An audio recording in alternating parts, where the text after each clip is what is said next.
नमस्कार दोस्तों, कैसे हैं आप। आज आपको एक पेन की और एक पेनचोर की कहानी में सुनाऊंगा और बेहद दिलचस्प कहानी ये आपको लगेगी। ये बात है सन 2015 दिसंबर की, जब मेरा जन्मदिन था। अच्छा, क्या हुआ कि जन्मदिन पर मैंने ऑफिस से छुट्टी ले ली, क्योंकि आमतौर पर मैंने बताया आपको उस वक्त मैं इंडिया न्यूज़ में था, तो मुझे छुट्टी मिलती नहीं थी आसानी से। बट मैंने बहुत पहले से बोला हुआ था कि भाई हम बर्थडे वाले दिन नहीं आएंगे। ठीक है, तो अब मैं छुट्टी पर था और मैं और मेरी वाइफ और मेरे बच्चे, हम सब जीआईपी नोएडा घूमने गए। जीआईपी मॉल उस वक्त तक शायद मॉल ऑफ इंडिया नहीं था, डीएलएफ मॉल ऑफ इंडिया। तो वहाँ हम लोग गए। तो मैं जो हूँ कोट में पेन लगाने का बड़ा शौकीन रहा हूँ एंकरिंग के टाइम, पर मेरे पास कोई ब्रांडेड पेन था नहीं उस वक्त। तो वो बड़ी पीछे पड़ी थी, कोई तुम्हें क्या गिफ्ट दिलाएं क्या गिफ्ट दिलाएं। मैं इस कोशिश में था कि मैंने कहा यार तुम रहने दो मेरे ही पैसे फूकोगी, रहने दो गिफ्ट, कोई बात नहीं। लेकिन उनकी भावनाएं थी तो मैं उसका भी अनादर करना नहीं चाहता था। तो मैंने कहा चलो ओम बुक डिपो पे चलते हैं और वहाँ देखते हैं। बोली बुक डिपो पे? मैंने कहा चलो। तो वहाँ गए और वहाँ वाटरमैन का एक पेन मुझे पसंद आया। वाटरमैन का पेन था, वो 8,000 रुपये का। तो मैंने कहा यार तुम कुछ दिलाना चाहती थी तो ये पेन दिला दो मेरे को। बोली पेन? पेन का क्या करोगे? मैंने कहा कुछ नहीं, एंकरिंग के टाइम पे कोट में लगाऊंगा। तो बोली अच्छा ले लो, कितने का है? मैंने कहा 8,000 रुपये का है। बोली दिमाग खराब हो गया है, 8,000 रुपये का पेन? और तो मैंने कहा पहले ही मना किया था, कुछ मत दिलाओ यार, रहने दो, हो गया, कहीं खा पी लेंगे, अपना घर चलते हैं। बोली नहीं नहीं अब ऐसा है तो, लेकिन 8,000 रुपये में तो कितना कुछ क्या कुछ आ सकता है, कितने पेन आ जाएंगे। मैं कहा देखो ये वो वाला पेन नहीं है, ये वाटरमैन का पेन है और इसकी कहानी है। बोली अरे पेन की कहानी और ये सब, इनसे आपकी कोट में लगा होगा, किसी को कहानी थोड़ी सुननी है पेन की। वो मैंने कहा देखो तुम्हें दिलाना है तो ये दिला दो, बाकी हमें कुछ चाहिए नहीं। तो साहब दिल पर भारी सा पत्थर रखकर उन्होंने 8,000 रुपये का मुझे वाटरमैन का पेन दिला दिया और मैं दूसरे दिन से उसको कोट में लगाने लगा। बहुत प्यारा पेन था वो। अब एक दिन क्या हुआ कि वो पेन हो गया चोरी। अब पता नहीं वो चेंजिंग रूम से चोरी हुआ या पता नहीं वो मेकअप रूम से चोरी हुआ, कहां से चोरी हुआ ये नहीं पता, भाई चोरी हो गया। ओहो हो, खलबली मच गई। 6 महीने हुए थे भाई पेन खरीदे हुए, पेन चोरी हो गया। वो लगता बड़ा प्यारा था, गोल्डन सी उसकी निप वो थी, क्लिप थी, वो गोल्डन ही निप थी उसकी, बहुत प्यारा पेन था। मुझे ऑन ईयर भी कई लोग देखते थे, कहते थे आपका पेन बहुत अच्छा है, गेस्ट आते थे कहते थे पेन बहुत अच्छा है। वो भाई चोरी हो गया, नजर लग गई उसे। अब चोरी हो गया तो खलबली मच गई, मैंने हंगामा कर दिया, मैंने यार पेन चोरी हो गया, मेरा पेन चोरी हो गया, किसने चुरा लिया किसने चुरा लिया। तो साहब फिर खलबली हुई तो बात, मैंने कहा सीसीटीवी की फुटेज चेक की जाए, ये की जाए वो की जाए। पता चला कि वो जो मेकअप रूम और चेंजिंग रूम के बीच की लॉबी थी और जहाँ पर हमारा वार्डरोब हुआ करता था, जहाँ से हमने कपड़े निकाल करके चेंजिंग रूम ले जाकर पहनते थे और फिर चेंज करके हम जाते थे मेकअप रूम, उस लॉबी का कैमरा खराब था, सीसीटीवी खराब था।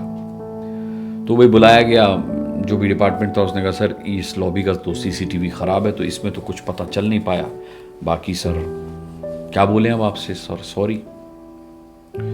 मेरा बड़ा दिल टूटा यार। मैंने कहा यार वो बर्थडे का गिफ्ट था मेरा यार, वो ऐसे चुरा लिया किसी ने यार। मैंने कहा किसी को मिल जाए तो। इमोशनल एंगल पर भी मैं खेला, लेकिन भाई जो पेन चोर था वो क्यों पेन वापस करने लगा? अगर उसे वापस ही करना होता तो वो चुराता क्यों? शाम को जब मैं 7 से 8 का बुलेटिन करके निकल रहा था और दीपक जी 8 से 9 के बुलेटिन के लिए आ रहे थे, तो अचानक से दीपक जी ने मुझे रोका। बोले क्या हुआ तेरा पेन मैन? मैंने सुना पेन मैन चोरी हो गया तेरा। मैंने कहा हाँ दादा, मैंने कहा मेरा पेन किसी ने यार चुरा लिया। मिला? मैंने कहा नहीं मिला। बोले यार पूरे चैनल तो ढूंढने में लगा हुआ है तेरा पेन। मैंने कहा हाँ लगा हुआ है, लेकिन पेन तो मिला नहीं। और मैंने कहा उस लॉबी का सीसीटीवी भी खराब है। बोले चलो वो तो हम ठीक करा देंगे, लेकिन कौन सा पेन था, कितने का पेन था? अरे मैंने कहा दादा वाटरमैन का पेन था, 8,000 रुपये का पेन था। बोले यार तू भी ऐसी बातें कर रहा है, 8,000 रुपये के पेन के लिए तूने यार पूरे ऑफिस को यार वो बना रखा है, सब अपने पेन ढूंढने में लगे हुए, खोजी बना रखा, खोजी जासूस बना रखा। मैंने कहा अरे दादा पेन तो पेन ही होता है। अरे बोले मुझे लगा मोबला का पेन था। मैंने कहा यार कमाल की बात है। अब इतना टाइम होता नहीं इंटरचेंज में कि मैं स्टूडियो से जा रहा हूँ और कोई एंकर स्टूडियो में आ रहा है तो हम ज़्यादा बात कर पाए। वो अपनी डिबेट के लिए अपनी सीट पे बैठ गए और काउंटडाउन आने लगा। पर मुझे बात स्ट्राइक कर गई। मैंने कहा यार इमोशन वैल्यू नहीं रखते, पेन का ब्रांड वैल्यू रखता है, ब्रांड पेन की कीमत वैल्यू रखती है। अच्छा, फिर 9 से मेरा बुलेटिन था, तो मैं फिर बुलेटिन में गया तो वो निकल रहे थे, मैं उनका रिलीवर था। तो मैं कहा दादा पेन तो मैं मोबला का खरीदूंगा, बट अब इस चैनल में नहीं खरीदूंगा। जहाँ वाटरमैन का पेन चुरा लिया लोगों ने, वहाँ मोबला थोड़ी छोड़ेंगे, बट मैं जब चैनल चेंज करूंगा तो आई विल बाय मोबला। तो हंसते हुए वो निकल गए। लेकिन मेरे को ये बात हमेशा से याद रही, उनकी ये बात खटकती रही। और उसके बाद जब मैं 2016 सितंबर में एबीपी न्यूज़ किया, तो जब मैंने वहाँ एबीपी न्यूज़ में ज्वाइन किया, तो ज्वाइन करने के बाद क्या होता है कि हफ्ते 10 दिन का वो लोग हनीमून टाइप पीरियड देते हैं कि भाई जब तक आपके कपड़े वपड़े बन रहे हैं तब तक आप माहौल को समझिए। और ये वो मैं पहले की कहानी में भी आपको बता चुका। उस दौरान जब पहला डेट ऑफ ज्वाइनिंग वाले तो कुछ नहीं, दूसरे दिन मैंने सीधे गूगल पे सर्च मारा, मैंने भाई देखें दिल्ली एनसीआर में मोबला का पेन कहाँ मिलता है, चाहिए भी ऑथराइज डीलर से, बुक डिपो से भी नहीं चाहिए। पता चला साहब होटल ताज होटल में मोबला का बुटीक है। मैंने फ़ोन लगाया, मैंने कहा भैया ऐसे ऐसे, बोले हाँ सर आ जाइए। ठीक है, तो मैं गया तो वो पहचान गए मुझे, भाई इंडिया न्यूज़ पे मैं ही छाया रहता था। और उस वक्त जब मैंने इंडिया न्यूज़ छोड़ा था तो वो नंबर 3 की पोजीशन पर आ चुका था इंडिया न्यूज़। तो इस लिहाज से आप ये समझ सकते हैं कि देखा भी जा रहा था, तो मुझे पहचान लिया। अरे बोले सर आप तो टीवी पर न्यूज़ पढ़ते हैं और हम तो आपको, और वो उन्होंने रेफरेंस दिया सर आप इंडिया टीवी पे थे तब भी हमने आपको देखा। मैंने कहा अच्छा। बोले बोलिए सर। मैंने कहा यार ये बताओ आपका सबसे मास्टरपीस पेन कौन सा है? तो बोले हमारा सब मास्टरपीस जो पेन है वो, क्या नाम उन्होंने बताया था, मैस्टिक के नाम से आता है, मैस्टिक 149। मैंने कहा दिखाओ। दिखाया साहब, आपको भी दिखाता हूं, ये वो पेन है। ये पेन है मोबला का 149, जो मैंने ईएमआई पर, क्रेडिट कार्ड से ईएमआई पर खरीदा था। तब ये पेन मुझे पड़ा था 64,000 रुपए का, 64,000 रुपीज का। और बहुत शानदार पेन है ये, आप देखेंगे तो गोल्ड प्लेटेड निब है इसकी। इसमें जितना भी आप गोल्ड देख रहे हैं ये गोल्ड प्लेटेड है, जितना आप गोल्डन देख रहे हैं। फाउंटेन पेन है, मुझे शुरू से ही फाउंटेन पेन से लिखने का बहुत शौक रहा है, तो ये फाउंटेन पेन है और मोबला का पेन है। मोबला माने मॉन्ट ब्लैंक। फिर मैंने ये पेन तो ले लिया, फिर मैंने इसके बारे में जाना। एक गेस्ट आए थे हमारे यहाँ, बहुत वरिष्ठ पत्रकार हैं, कंचन गुप्ता जी। तो कंचन गुप्ता जी ने एबीपी न्यूज़ में मेरी ये कोट में पेन लगा हुआ देखा। लेकिन जब ये मैं पेन खरीद के लाया, कंचन गुप्ता जी ने क्या बात की वो मैं आपको बताऊंगा, लेकिन जब ये मैं पेन खरीद के लाया तो मैंने सबसे पहले इस पेन की फ़ोटो खींची और दीपक चौरसिया जी को भेजा। मैंने कहा दादा मैंने आपसे वादा किया था कि मैं जब इंडिया न्यूज़ छोड़ूंगा तो मोबला का पेन खरीदूंगा, और ये देखिए मैं अपना मोबला खरीद चुका हूँ। और आप इसे मेरे बुलेटिन में देख सकते हैं, मेरे कोट की जेब में लगा हुआ। और मैंने काफ़ी दिनों तक ये पेन मैं अपने कोट की जेब में लगाया भी, बहुत शानदार पेन है ये। तो कोट की जेब में जब मैं लगाकर ये पेन डिस्कशन कर रहा था तो कंचन गुप्ता जी वहाँ थे, तो उन्होंने कहा ओ 149। मैंने कहा यस सर। तो बोले 149 का मतलब क्या होता है, मोबला का मतलब क्या है, और ये जो इसका लोगो है, ये जो इसका एम्बलम है, इसका मतलब क्या है मालूम है? मैंने कहा नहीं मुझे तो नहीं मालूम सर। बोले पेन रखते हो, पेन के बारे में जानकारी नहीं रखते? मैंने कहा आई एम सॉरी, उन्हें क्या पता मैंने ये पेन क्यों खरीदा था। फिर उन्होंने मुझे बताया, देखिए आपकी भी जानकारी के लिए बता दूं, मॉन्ट ब्लैंक कंपनी का नाम है, और इसको मोबला, एक प्रोनाउंसिएशन इसका मोबला भी किया जाता है। इस कई जगह आपको इसका प्रोनाउंसिएशन मोबला सुनने को मिलेगा, वैसे मॉन्ट ब्लैंक कंपनी है। फ्रेंच में इसको मॉन्ट ब्लैंक कहते हैं, और इटालियन में इसको मोंटे बिएंको। अब प्रोनाउंसिएशन क्या है इटालियन वाला मुझे नहीं पता, मोंटे बिएंको इसको कहते हैं। और इसका मतलब होता है वाइट माउंटेन, बर्फीला पहाड़ आप कह सकते हैं, वाइट माउंटेन। और आल्प्स और वेस्टर्न यूरोप में मॉन्ट ब्लैंक नाम की जो पर्वत चोटी है वो सबसे ऊंची पर्वत चोटी है, सबसे ऊंची पर्वत चोटी। और ये जो व्हाइट इसका एम्बलम है मॉन्ट ब्लैंक का, ये पर्वत की चोटी पर पड़ी हुई बर्फ है। बहुत अहम जानकारी दे रहा हूं आपको, ये हर कोई देगा नहीं आपको। ये इसका मॉन्ट ब्लैंक का एम्बलम जो है,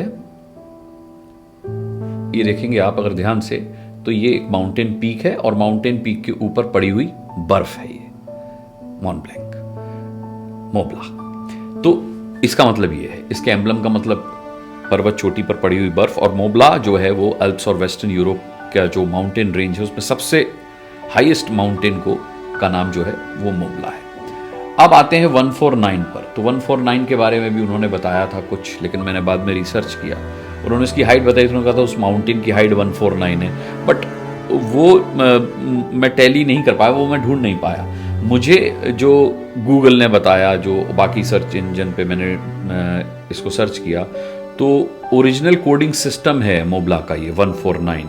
अब इस ओरिजिनल कोडिंग सिस्टम में ये लोग क्या करते हैं कि 1 का मतलब होता है प्रोडक्ट लाइन। अब प्रोडक्ट लाइन क्या है वो मुझे नहीं पता, क्योंकि ये खास पेन जो है मोबला का, मोबला जो कंपनी है वो तो 1905 में एस्टेब्लिश हुई थी, और ये जो पेन है, ये मॉडल है पर्टिकुलर मोबला का 149, ये 1952 में इंट्रोड्यूस हुआ था। मैं तो मेरे तो आते पते नहीं थे। खैर, ये इनका सिग्नेचर पेन कहलाता है। आज भी ये इनके महंगे पेनों में से एक पेन है, और शायद मुमकिन है कि 1 लाख के आसपास हो और सबसे महंगा पेन हो। 1 का मतलब होता है प्रोडक्ट लाइन, और मेस्टिस्टक 149 इसको कहा जाता है। मेस्टिस्टक लाइन है, इसी को शायद इसी के लिए रेफरेंस है 1 नंबर 1 लाइन की मेस्टिस्टक लाइन है, तो उसको मेस्टिस्टक लाइन, अगर मैं गलत बोल रहा हूं तो करेक्ट कीजिएगा। 4 जो होता है उसका मतलब होता है फिलिंग मैकेनिज्म। ये पेन जो है 4 जो है इसके पिस्टन फिल्टर्स का मेरे को कुछ पढ़ने को मिला कि pens with 4 were piston filters. अब मुझे नहीं पता कि ये पिस्टन फिलर्स 4 पिस्टन फिलर्स, तो 4 1/4 और 9 जो है वो साइज ऑफ द निब, जो इसके निब का साइज है वो उससे इसका 9 आया। 149 इस मॉडल का नाम है मोबला 149। तो साहब ये पेन मेरा सबसे प्यारा, सबसे महंगा और ड्रीम पेन है जो मैं लगाता हूँ। मेरे बच्चों की इस पर नज़र है। तो बड़ी वाली बेटी कहती है पापा ये पेन मेरा है, छोटी वाली कहती है मेरा, क्यों उनको भी भाई पेन का बहुत बहुत बड़ा वाला शौक है। तो मैं कहता हूँ ठीक है, एक और लेना पड़ेगा मुझे, तो पेलिकन का ले लेंगे।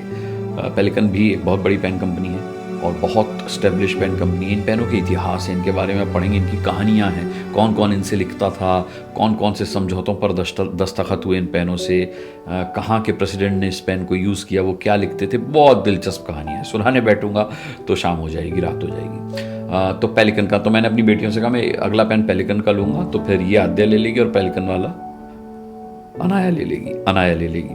तो बहरहाल ये इस पेन की कहानी मैंने आपको सुनाई, लेकिन आज भी मुझे उस वाटरमैन के पेन की बहुत याद आती है, और आज भी लगता है कि वो कौन पेन चोर था पता चल जाए।